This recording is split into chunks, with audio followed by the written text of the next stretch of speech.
What's up, everybody, and welcome back to Fireside Giants. I'm your host, Anthony Rivardo, joined by my co-host, Alex Wilson. Fireside Giants is powered by BetUS. Today, we're going to go ahead and do our more level-headed reaction to yesterday's beatdown that the Giants suffered, because, not that we're super level-headed right now, but we're a little bit better than we were yesterday. Obviously, we put the warning, explicit content on the yesterday's episode where we got really angry and said a lot of things that we don't take back. But today we got some more stats, we got some more context on what went wrong for the Giants, and we want to dive into some of that stuff. Like, the offensive line pass blocking grades were very solid, real high. The snap counts are out. There were some really confusing personnel decisions that I need to rant about a little bit and maybe get a little bit more angry once again today. There's still a lot to break down from yesterday's game that we haven't quite dived into just yet, so that's what we're going to do in this episode, talking about that offensive line. And I'm going to go ahead and start right there, Alex, and just say that this offensive line looked really good. I'm going to praise them endlessly for that week one matchup, or week one performance rather, because I saw Andrew Thomas absolutely flatten dudes. I saw some of the all-22 clips today where he was just a rock, like the perfect blindside protector, exactly what you want him to be. And I saw some of these pockets that Daniel Jones was standing in, unable to complete a pass, by the way, but standing in the cleanest, cushiest pockets. I know you made a joke today on Twitter that Daniel Jones could have sat down, read the newspaper, had some coffee, eaten a breakfast, and then thrown the ball. And you're absolutely right. What did he do instead? Well, he threw an interception. And so there's also some quotes from Brian Dable that I think we could dive into as well. The fact that, yesterday he never even thought about benching Daniel Jones. Today he said he's not even going to think twice to make him the starter next week. I know that's going to ruffle some feathers. Jason Pinnock, meanwhile, saying, stick with us. We're going to turn it around sooner or later. I don't know about that, Jason. I've kind of lost my hope here, and I don't know how tightly I could stick around with you guys as I wait for this thing to turn around. But, Alex, let's talk about the offensive line first and foremost, because, again, there were some very nice pockets. There were some really great moments in the pass protection department. Was it all perfect? No, not necessarily. They still let up some pressures in the game, but honestly, not a whole lot. There were opportunities for this Giants offense to stand there, take their time, and deliver some passes and get open downfield. And those opportunities were all squandered, or they just didn't come to fruition, but not because of the offensive line. They played well. And I think that if we want to take away one positive from yesterday's game, that's probably what it's going to be. Another positive that I'll throw out there that maybe we can dive into in a little bit. A lot of these rookies did play well. I am encouraged by this first performance from the rookie class. But the main one that I'm taking away here, offensive line looks good. As long as the quarterback can somehow start playing better, this Giants offense should be competent, which is exactly what we said all offseason. They upgraded at left guard, upgraded at right guard, upgraded at right tackle. Center should take a step forward. They got a healthy left tackle now. All of those things that we projected for this offensive line, true. We saw it. Week one, good performance. What we didn't see, good quarterback play. So there was a lot of discussion. Can the quarterback play well under this kind of duress? Is it the offensive line's fault? I think we got our answer yesterday because we saw a good offensive line play and we didn't get a good offense. So, Alex, what is your reaction? What did you take away from the performance of the offensive line in week one, and where do we go from here? Yeah, before I dive into it, guys, just want to give a quick shout out to our sponsor, BetUS. Tonight we have the Jets and the 49ers. Really interesting game, and I don't think there's going to be a ton of scoring, but Aaron Rodgers coming back and Garrett Wilson, we saw what they did to us in joint practices, and BetUS has the Jets at under 20 points. I'm taking the over there at minus 110. As good as I think the 49ers defense is, I'm taking over 20 points for the Jets. Aaron Rodgers is still Aaron Rodgers at minus 110. That's an easy one for me. I'm definitely slamming that. Make sure to go over to BetUS. 125% deposit up to $2,000 in your first three deposits. And the code is YouTube150 to get that awesome promotion. But guys, talking about the offensive line, I think it's pretty obvious that we saw decent offensive line performance yesterday compared to what we've seen in the past. They gave up 10 combined pressures. Andrew Thomas looked like the superstar left tackle that we know he is. John Running gave up a sack, but other than that, he looked pretty solid. JMS gave up one pressure. He looked pretty solid. Greg Van Roten, who followed me on Twitter today, by the way, don't know why, because all I was doing was rocking Daniel Jones in every tweet, but apparently he enjoyed that. So, I talked about a lot of what happened. I showed clips of the pocket looking as clean as could be. Daniel Jones could have snorkeled in that freaking thing, came up for air, went back down, and then came up and thrown a freaking dime, and instead he threw into triple freaking coverage. Now, there are people out there that were commenting. I know you guys know exactly what I'm talking about, that second red zone interception where he throws it. He's trying to get to Darius Slayton in the tiniest of windows. Like, you have to be the best quarterback in football to fit that window. And even then, that might be incomplete because there was a guy about to absolutely level him right as he was going to catch it. You got to be Patrick Mahomes with unbelievable timing and just a fearless receiver. Like, it's got to be pitch perfect. You know what's not pitch perfect? Daniel Jones in the connection with Darius Slayton. That is not pitch perfect. Daniel Jones stared directly at Darius Slayton. Really, it wasn't even Darius Slayton. He was staring directly at Harrison Smith, who then intercepted it. 4 defensive players were all staring DJ in the eyes, and they collapsed right when he threw it. Of course, it was an interception, and it was always going to be. Now, where should he have gone? He should have waited an extra second because his pocket was so freaking clean. It would have been the easiest thing. And given Wan'Dale Robinson, who was running a scissor route across the field into the back pylon where nobody was because they had an underneath route as well, where the cornerback in front of him had to guard, he was going to be open. Just a back corner, just faded up into the back end of the end zone, and he would have been open and may have had a shot at it. It would, if it got intercepted, at least it was single freaking coverage, Anthony. At least it wasn't triple coverage. So if you're asking, where should he gone with the football? He could have done 100,000 things with the freaking football. You know where he went with it? Into the freaking one place where there was 3 defenders watching him, staring him down. If I was Brian Dable this morning, and I was watching the pocket that Daniel Jones had yesterday, and I was thinking to myself, man, like, what do we do now? I'd be livid. That was one of the best offensive line performances we've seen in Daniel Jones' career. It wasn't perfect. It wasn't great. But, guys, he had the 4th most time in the pocket of any quarterback in football yesterday, right? He had, was it the 12th most? In any case, it was above average. I think it was the 12th most. But in any case, above average time in the pocket. His receivers, 4.2 yards of separation. They were open, right? There were so many opportunities where Daniel Jones, and by the way, Anthony, you know, Daniel Jones, or rather, the Giants were attributed with 5 sacks. 5 sacks. One of them went to John Runyan. Nobody else had a sack, and why is that? Well, Daniel Jones was running straight into them. He was running straight into pass rushers. There was a play where Wan'Dale Robinson is wide open in the middle of the field. Wide open. No one, after the play, he turns around to look where the defenders are, and he just stands there alone. Like, brother, I'm right freaking here. There's nobody within 5 yards of me, and I am wide open, and Daniel Jones is staring him in the face. Instead, he runs straight into a pass rusher when the pocket is collapsing, okay? You cannot win football games when your quarterback is attributed with 4 sacks and 7 pressures, okay? He did it to himself. When your quarterback is your worst offensive lineman because he is doing all the bad stuff for you, you cannot win football games. Daniel Jones has done this his whole career. There have been sacks attributed to him every week, his whole career. No more Saquon Barkley.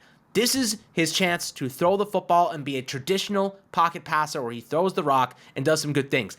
Even on the play that he had to Malik Neighbors, downfield, 25 plus yard reception, the only time he actually threw the rock, he was lasered in on Malik Neighbors. If there was any cornerback or safety that was crashing on that, he would have picked him off. Because the truth is, he was staring right at him the whole route.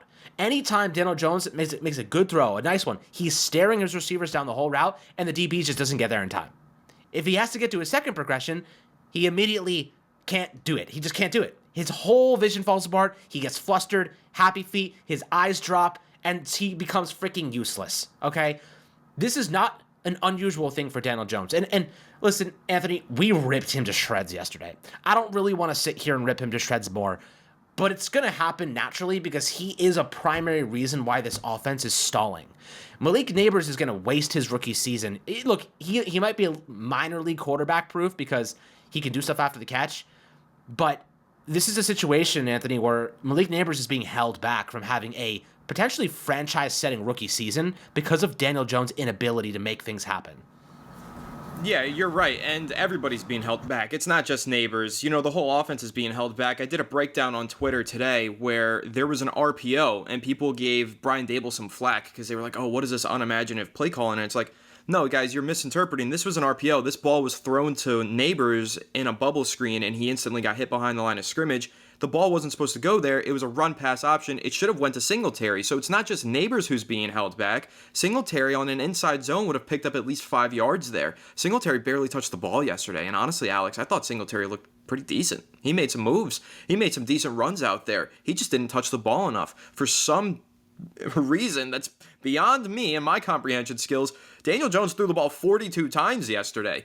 And Devin Singletary only rushed the ball a handful of times. So that's part of the problem here. They need to figure out ways where they can create opportunities for other playmakers. It's not just Malik Neighbors being held back here. It's just the fact that they had way too many passing plays yesterday. And I understand they were playing from behind. It's hard to have a decent rushing attack. But even at the beginning of the game, I thought that they could have done more to get the ball into Devin Singletary's hands and let him pick up some ground yards. But Alex, you're right. I also don't want to sit here for another 40 minutes today just shredding Daniel Jones apart. Like it's not gonna be productive. I think everybody understands now. A change is going to be on the horizon, whether it's next week or the following, whatever. Something is going to change here, whether that's Daniel Jones somehow magically becoming an all-star or him getting benched is probably what's going to happen. But I would rather tear apart the defense here. And I'm not even going to tear apart the players. I want to tear apart the defensive coaching decisions. Why? Alex, I don't know if you can give me like a really solid explanation here. I don't know if anybody can. But I need an explanation as to why Cordell Flott was playing in the slot yesterday.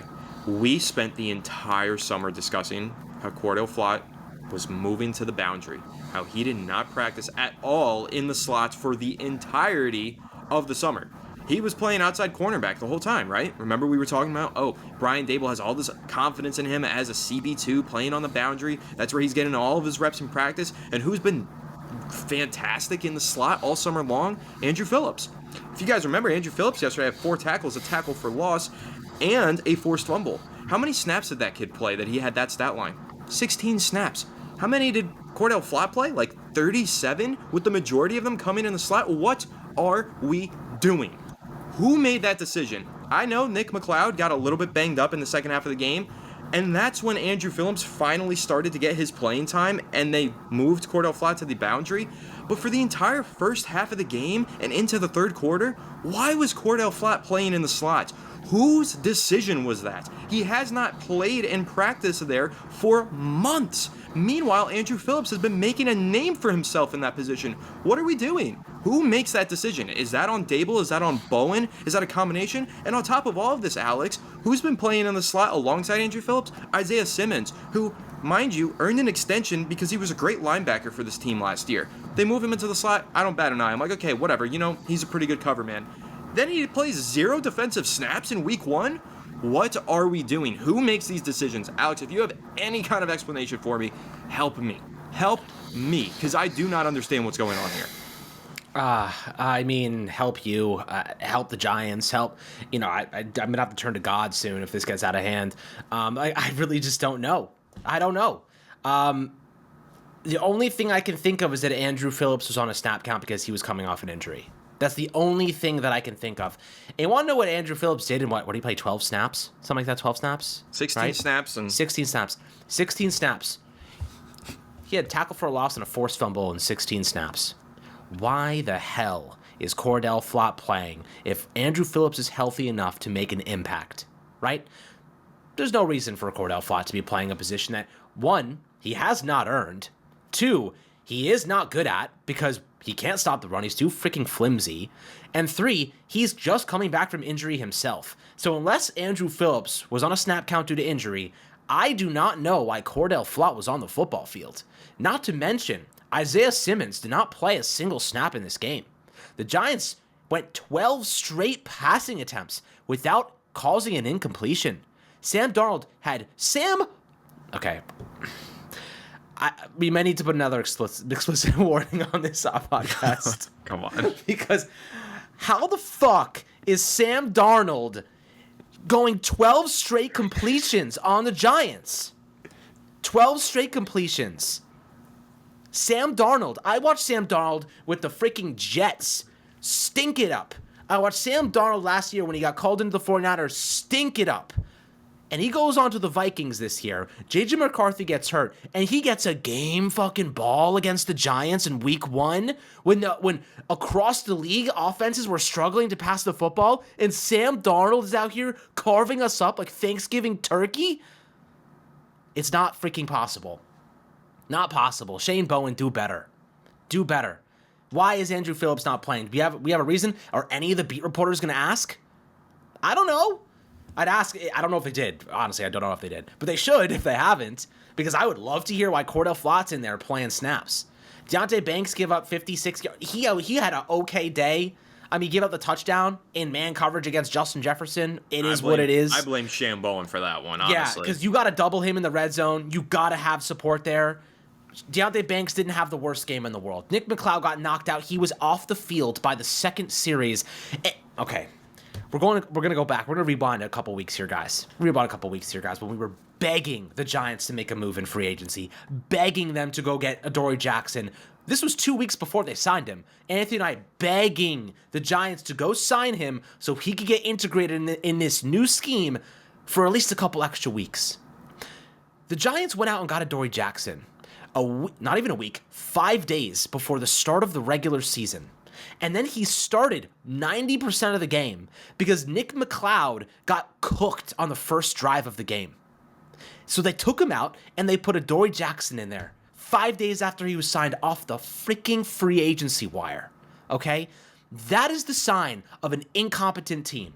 That is the sign of a general manager in Joe Schoen that does not know how to construct this roster properly. And that is a major concern for me. He's done a tremendous job cleaning up the cap space, but it's only financials. He's done a good job. I'll give him the credit there. Great job. The draft picks, where the hell was Kayvon Thibodeau? Because Casper's wondering why the hell he's in the sequel.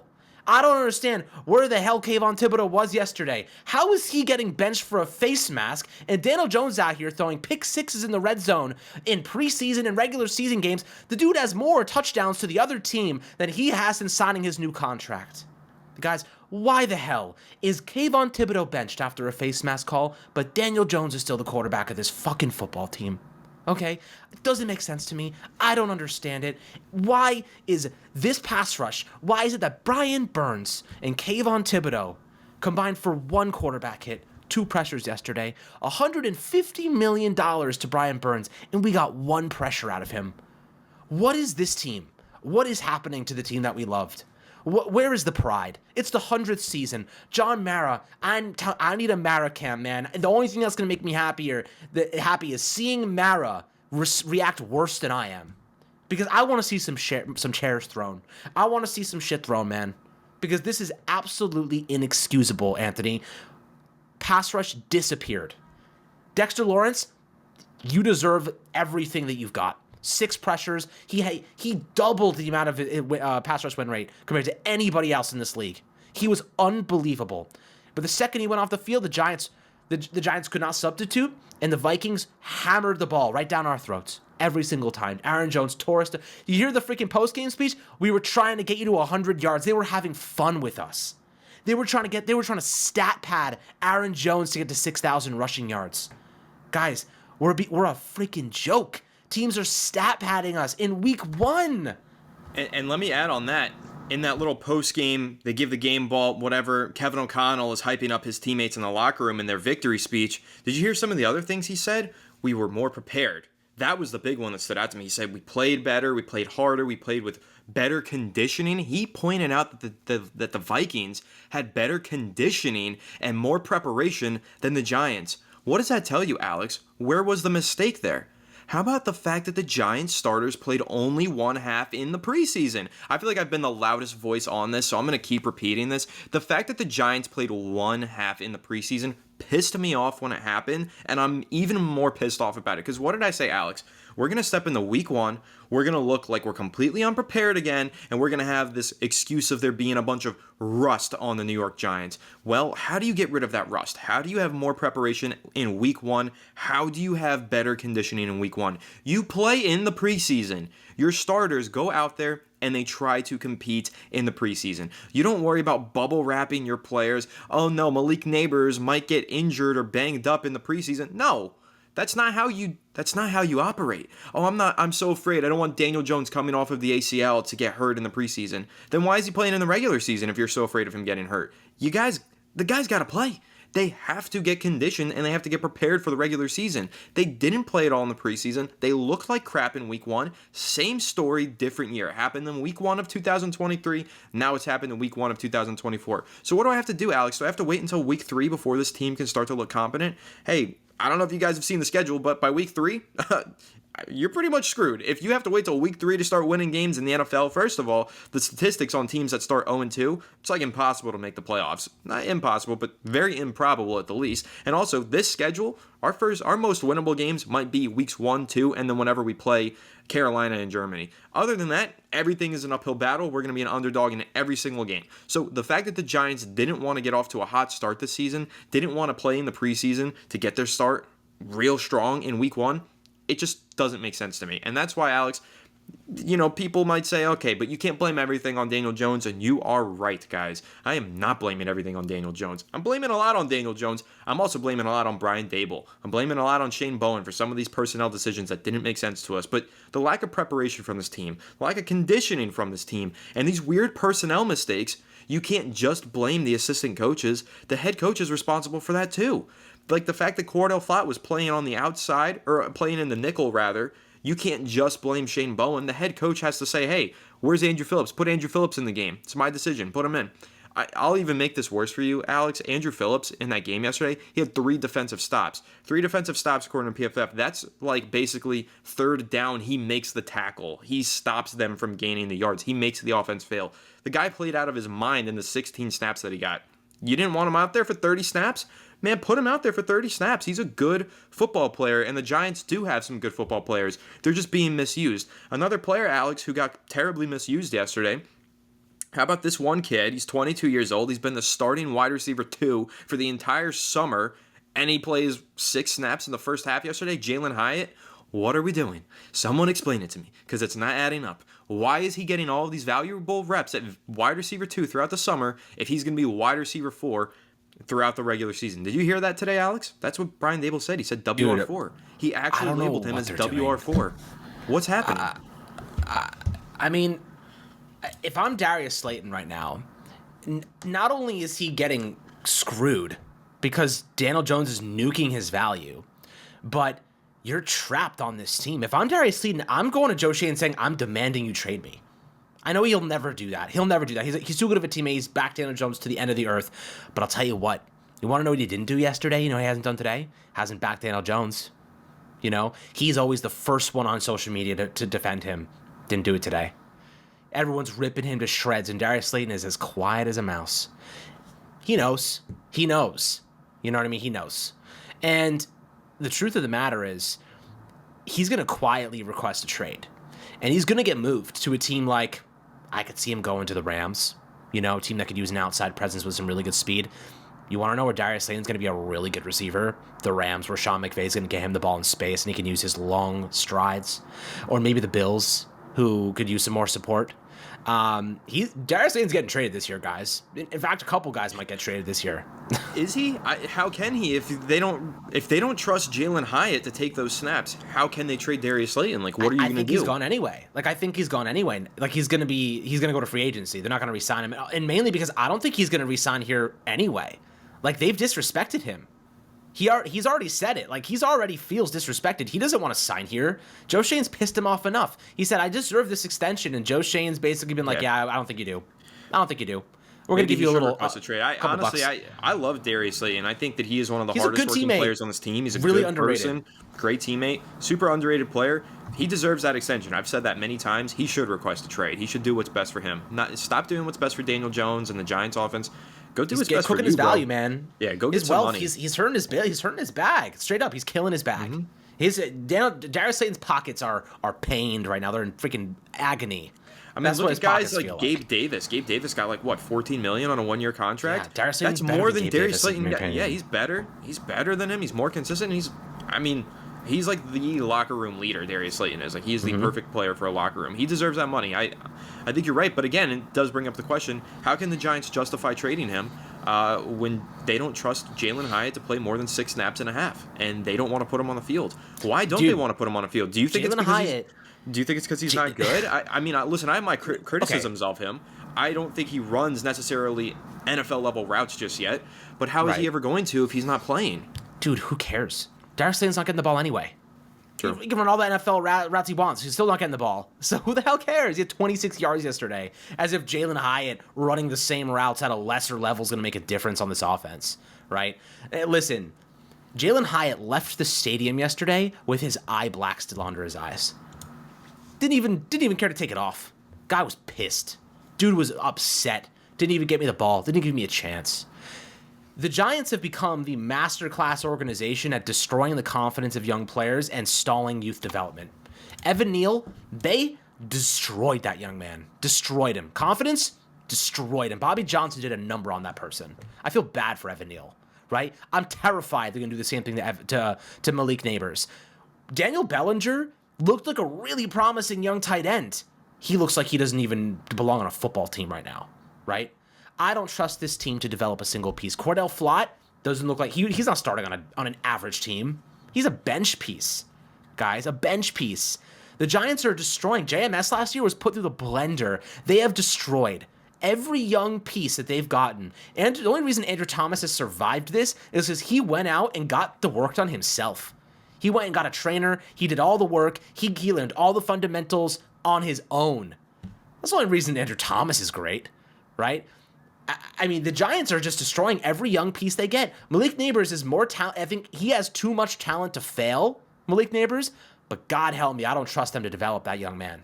I don't trust them to put him in a position to succeed. I don't trust anything about that. If I am John Mara, and I'm going to say this right now, and if this season spirals out of control, and I'm John Mara, not only am I firing both Joe Shane and Brian Dable, but I'm going out and I'm finding an experienced head coach that, could be Vrabel, could be Bill Belichick, I don't know. Someone who can go out and understands how to train and coach young talent and maximize draft selections, okay? Because the Giants are one of the worst teams in football at developing talent, and it has become evident over the last 5, 6, 7, 8, 9, 10 years that they cannot develop young players. And they need to bring in a coach that is known for that. That's where I stand right now. If this season spirals out of control, they have to. Kayvon Thibodeau, dude. There's no way you can convince me that Kayvon Thibodeau is this bad. No way in hell. Listen, this roster is only comprised of, I think, 5 total players left over from the Gettleman era. This is Joe Shane's roster now. Like, whether fans want to say, oh, he's still reeling from the mess. Like, Dave Gettleman left this roster in such a bad state. He created such a mess. It takes time to rebuild a roster. It takes 3 years to overturn a roster. That's how long it takes. It's been 3 years. Joe Shane has gotten rid of all of those Gettleman missed draft picks. There's like none left. I think it's Daniel Jones, Dexter Lawrence, Andrew Thomas, Darius Slayton, and there's 1 or 2 other players, and that's it. There are no Gettleman players left. This is Joe Shane's roster, and to that point, those Gettleman players who are left over were extended by Joe Shane. So this is Joe Shane's roster through and through, and it's not good. It's very, very bad, in fact. I mean, you have UDFA players starting in key positions. You have 6th-round draft picks expected to play massive roles all over the place. So as much as we want to place blame here, place blame there, you are right, Alex. This team is failing to develop young talent, but it's also missing on key draft picks and blowing their free agency signings. I mean, the fact that the 2022 NFL draft, the Giants had 2 top 10 picks, and both of those players were benched at some point yesterday, that's not just a coaching problem. That is a drafting, scouting, management problem as well. You have to give him some blame and responsibility for it. Overall, just a disaster in week 1 that highlights so many different ineptitudes with this team, going from the players to the coaching staff, to management, to all the way up to ownership. Ineptitude at every single level right now. It is a scary time to be a Giants fan. I'm being completely honest with you guys. And hey, maybe they bounce back next week and they win in week 2, sure. And we will eat crow on some of the things that we said, and we will be happy. We will not be upset. We will be happy that we were wrong about certain things because we want to see this team win. But right now, I mean, how can you feel confident in the long-term future of this team? I just think that There are so many mistakes that were made yesterday, and it highlighted all of the mistakes, Alex, that we saw coming. Like, we saw all of this. We said, hey, play in the preseason, otherwise you're going to be rusty in week 1. Hey, Daniel Jones, give him some competition so that if he plays poorly, you can throw somebody else in there. You know, like hey, go sign Adoree Jackson 3 weeks before the regular season so he knows the scheme and isn't just trotting out there making mistakes. We said all this stuff. It was very obvious to us sitting from home, the idiots on the couch, and they still made those mistakes anyway. I don't know what to say. I mean, look, we might be idiots on the couch, but they're idiots in the office, because we're talking about guys who are putting together a product that does not represent this city, does not represent this fan base, does not represent the 100 years of legacy this team has enjoyed and endured and everything in between. I simply do not understand how it is that people say this or that, and you don't know what you're talking about. Guys, the Giants don't know what they're talking about. Brian Daboll just came out today and said that he saw some good things on Daniel Jones's tape. Don't know what the hell he was looking at. I don't know what he was looking at. Maybe, I mean, look, you could find anything good on a tape. There's got to be a couple of good moments, but dude, like, even Carl Banks is out here saying, I acknowledge it was horrible. You know what I mean? Like, everyone, even the most positive LPGs out here, like, it was horrendous. Even the most optimistic of people who I respect dearly are acknowledging that this was a disaster.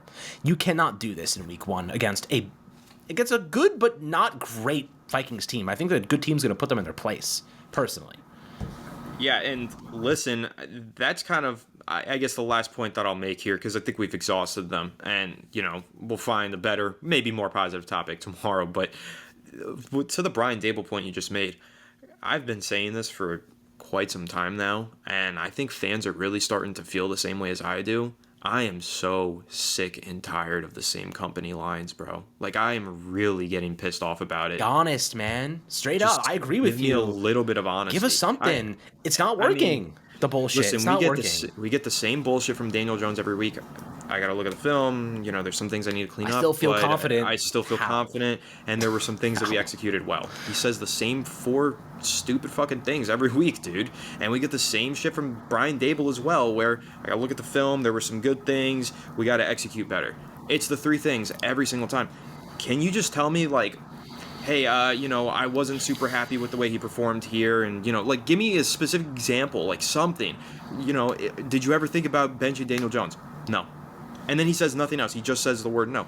Come on, can't you give something to the fans for some reassurance? The amount of anxiety that this fan base has, the amount of anger that they have towards this team, you have to understand, Daboll and Jones, it's only getting worse. It's going to compound week by week. Dude. And unless you start saying something to give them some confidence, it's going to get way worse. Dude, if they lose say something to the Commanders next week, it's going to get really bad. It's like the nail in the coffin. Bad. I mean, Jones, not only is Jones going to have to be benched. Have to. Yeah.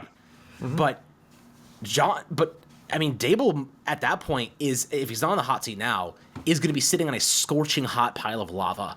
Okay? Because, like, you cannot lose. And look, I am a huge Jaden Daniels fan.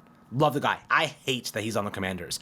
He's going to cook this defense, right? He's going to cook us. We do not have the talent to match up with a guy like that. You know what I mean? We just got cooked by Sam Darnold. Jaden Daniels is a better player than Sam Darnold. And he's way more athletic, that's for sure. I just sit here and I say to myself, man, like, I don't know where this team is going.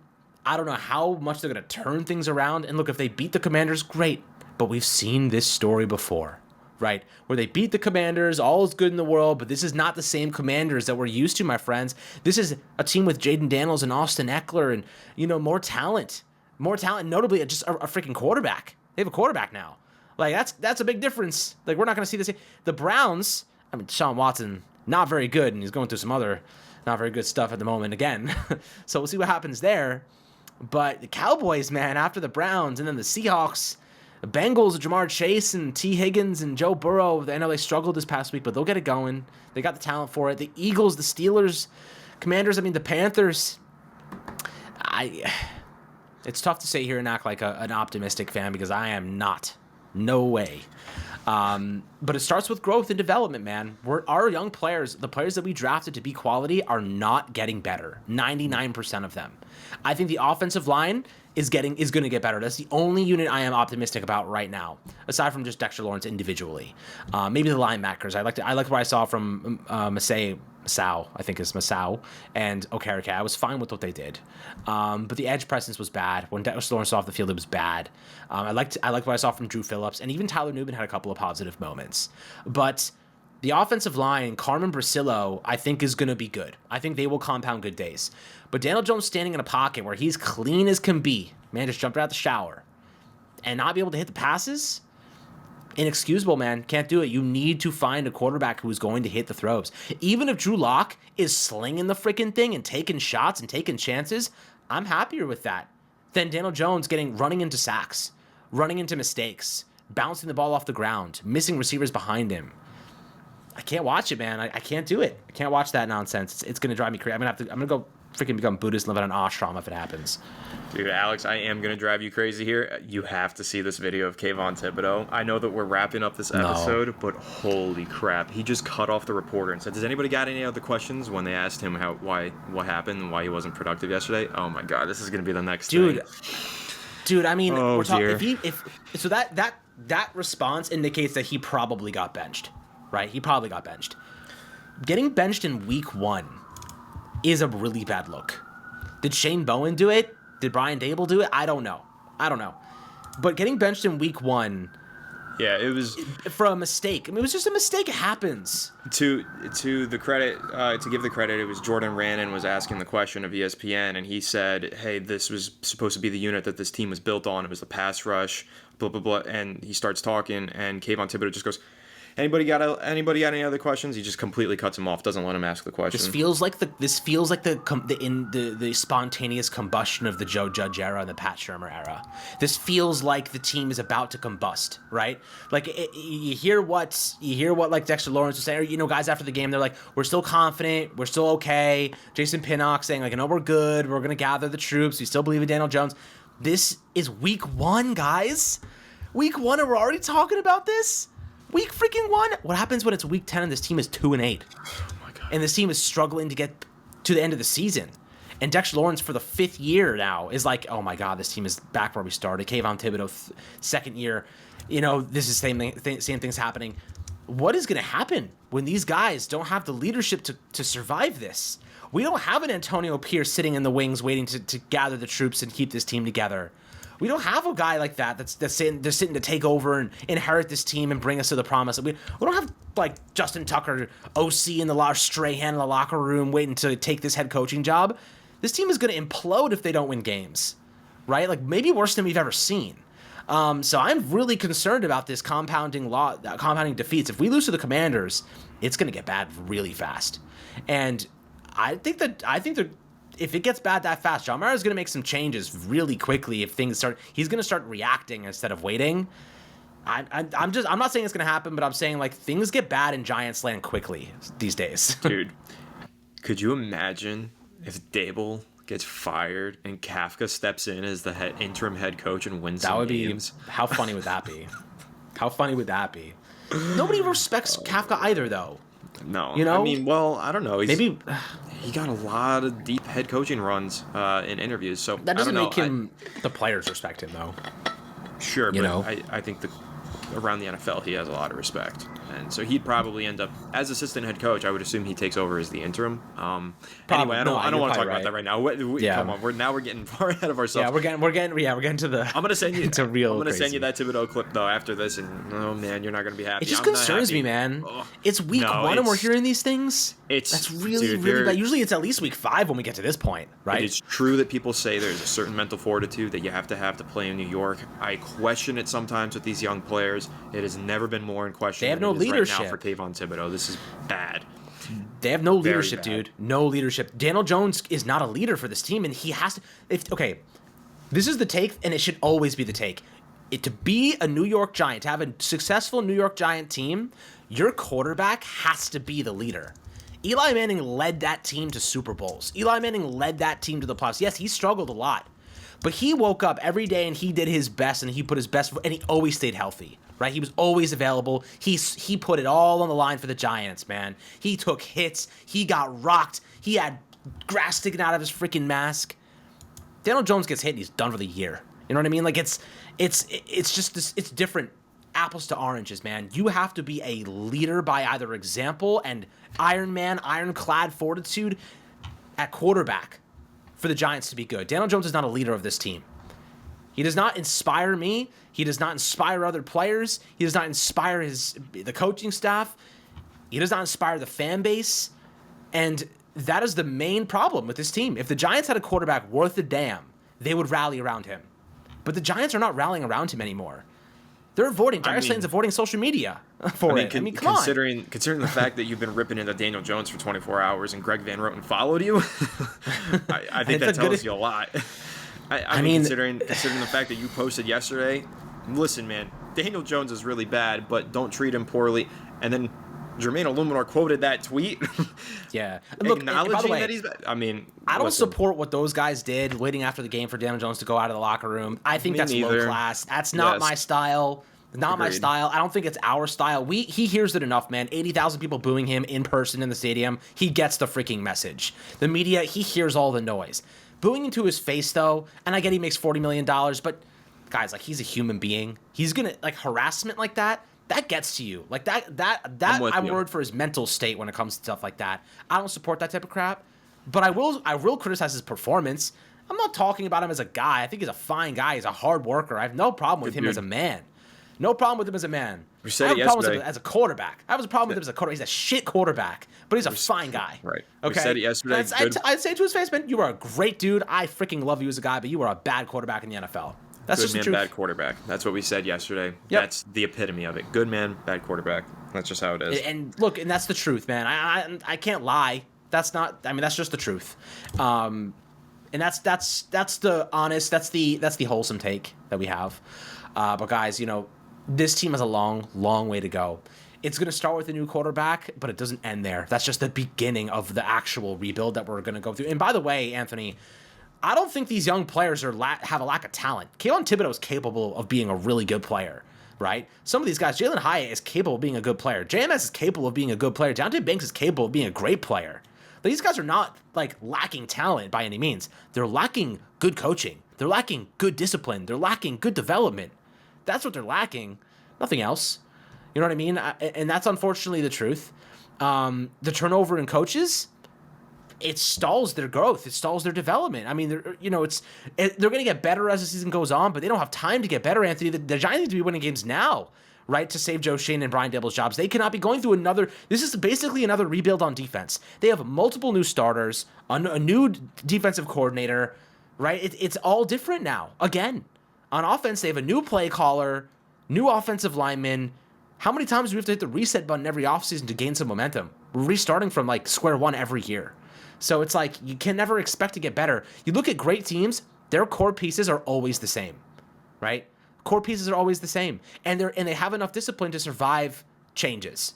Look at the Eagles with Kelsey, with Jason Kelsey retiring. They still put up 30-plus points against the Green Bay Packers with a much improved defense, right? Good discipline can cover up a lot of weaknesses. The Giants have none. They lack discipline across the board. And that's with the offensive line performing well. And I have no problem with them. Greg Van Roten, all to you, buddy. Jermaine Illuminor, you are my freaking guy. I freaking love Jermaine Illuminor, and he played fine yesterday. Andrew Thomas, star. JMS, progress. John Runyon, solid. No problems with you guys. But Daniel Jones not being able to throw the ball from a clean pocket, that's where I started to hit the wall. I've hit the wall. I've reached my breaking point here with the Giants. Like, I'm really upset about this performance yesterday, and I have plenty to say. I have plenty more to say. I'm going to keep saying it. Obviously, guys, stay tuned to the channel. Thanks for tuning in if you made it this far, 43 minutes. We had a lot to say. I thought it was going to be a quicker one. I didn't think we had a lot to say, no doubt. But we're also going to be doing a lot more content. I'm going to be doing a film breakdown. It's probably going to come out tomorrow or Wednesday, really showing some of the mistakes Daniel Jones made. We're just going to do the breakdown on him. Maybe we'll do a breakdown on a few of these other players as well. I'll do a positive one. I might try and look at Andrew Phillips' tape because he played well. Obviously, you guys give us the feedback. Let us know what you want to see, and we will deliver it to you. But stay tuned. live stream later this week as well, all of this fun stuff. Just because the Giants are bad doesn't mean the content is going anywhere, so I don't want you guys to go anywhere either. We're going to be delivering really high-level content throughout the year, especially as the season goes on. Even if the Giants get worse and worse, you're going to want to stick around for those Cam Ward film breakdowns, for those film breakdowns of all of these quarterbacks. You know, like Carson Beck. Like, even if you want to talk cornerbacks, we're going to look at Travis Hunter cornerback film. Like, we got a lot of great stuff planned, guys. So please don't go anywhere, even though the Giants, I know, maybe you tune out of them, tune into Fireside Giants, because we have such great content planned for you all this upcoming season, or this current season, rather. So that pretty much wraps this one up. Make sure to leave a like if you enjoyed this episode of Fireside Giants powered by BetUS. Subscribe to the channel if you're new. Ring the bell so you don't miss an episode. Comment your thoughts down below in the comment section. If you're listening on Apple or Spotify, make sure you leave us a 5-star review. Go and follow us on all of our social media channels at Fireside Giants. But without further ado, we'll catch you all on the next one. Have a good one, and let's go Giants.